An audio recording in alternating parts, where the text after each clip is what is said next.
biggest thing that you're excited for, the biggest positive you've seen from the Packers so far at training camp as we head into the first preseason game? Well, I think Brandon Cisse is the easy answer for me. I thought this guy would be a really good player, maybe somewhat of a redshirt year this year. He was only 20 when they drafted him. He just turned 21.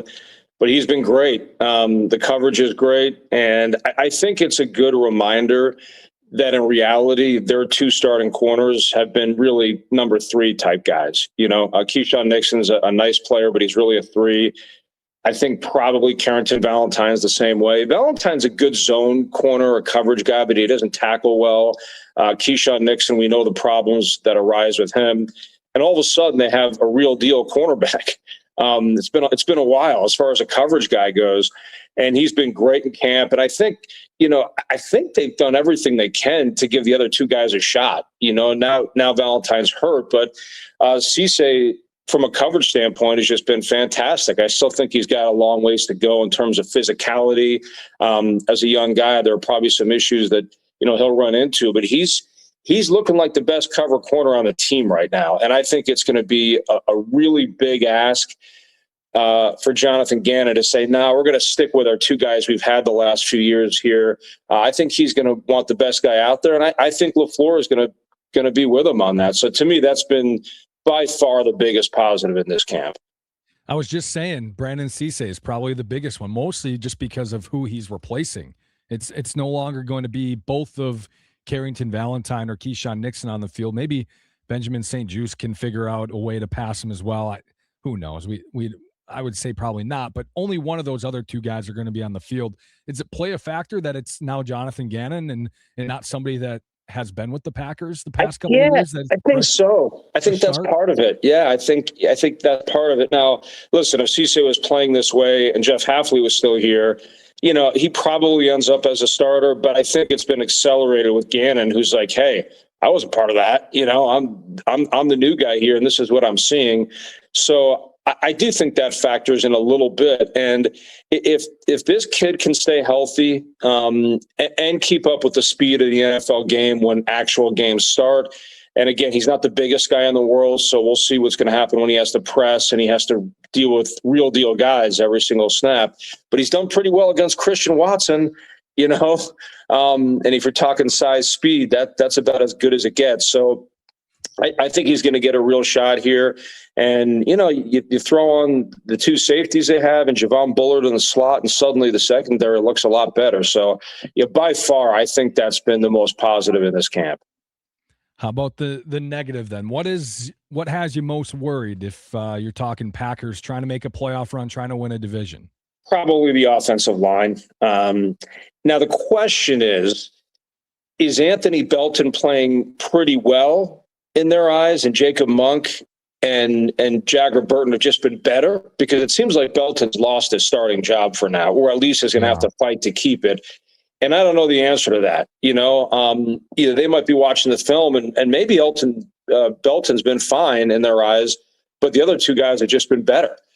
So we'll have to wait and see. But, Aaron, the bottom line is you have one guy right now at right tackle who's a very good player, and the other four guys are all question marks. We don't know what Jordan Morgan is going to be like when the bullets fly and he's got to deal with the best pass rushers in the league.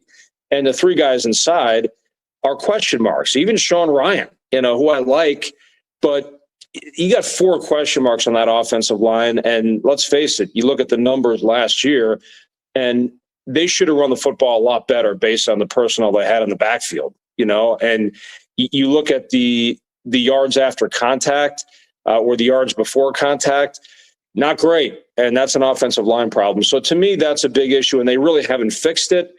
And that's one of the hardest position groups to fix during the season. You really can't. If your wide receiver group is thin, okay, maybe a practice guy bubbles up and is pretty good. It's pretty rare, though, that your seventh or eighth offensive lineman all of a sudden becomes great, or you can trade for somebody. So that to me is, I'll call it a major question mark. I don't know if it's a major concern, but it's definitely a big question mark, the group as a whole.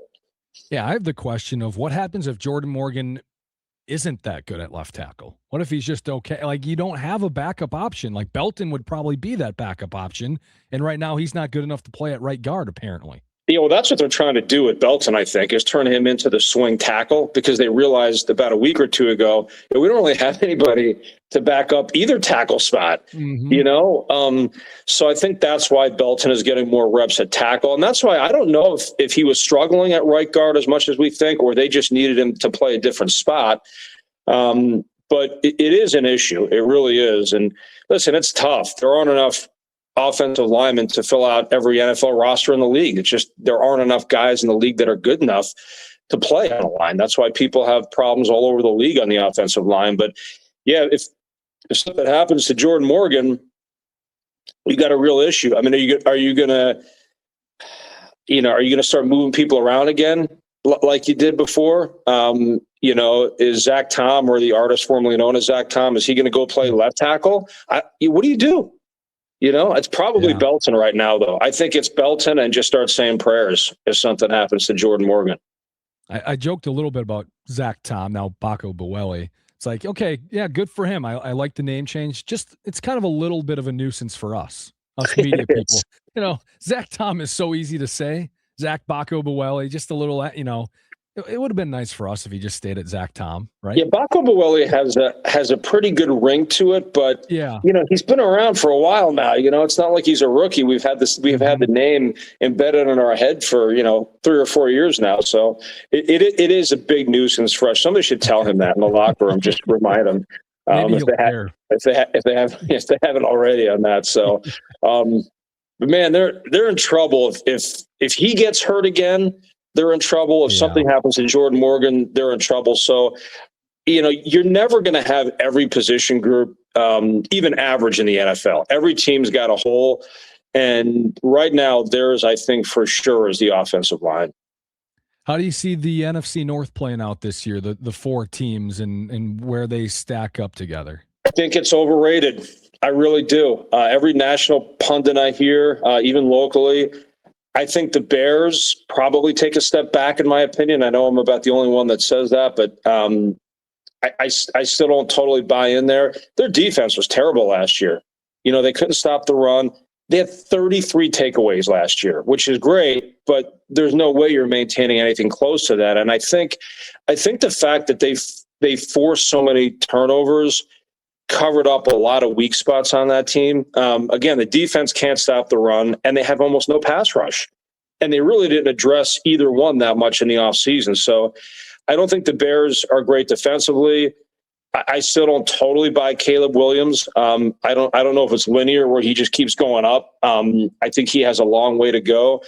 So I don't think the Bears are going to be great. I'm not saying they're going to win 5 games, but I think they're more of an 8-9, 9-8 at best kind of team.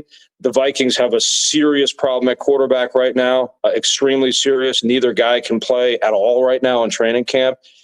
And I like the Lions a lot, but they've been decimated by injuries. They don't have any cornerbacks right now. Their line is not nearly what it once was, and they bring in a center, and he just got hurt yesterday. So I think the Packers are the best team in the division. I don't think it's a great division, but I think they're going to win this thing. I think Detroit finds a way to win about 10 games somehow, some way, even with all the injuries.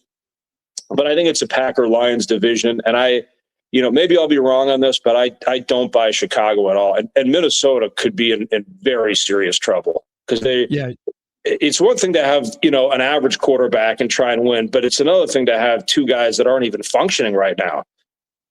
So I'm used to in lacrosse, kind of following the Vikings a little bit. We did a little bit of Vikings, right?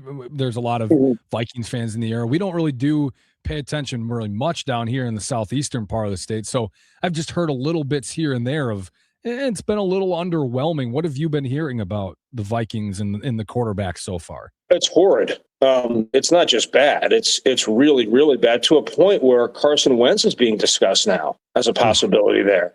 Who's the 3rd quarterback? Now, it is training camp, so we'll have to see.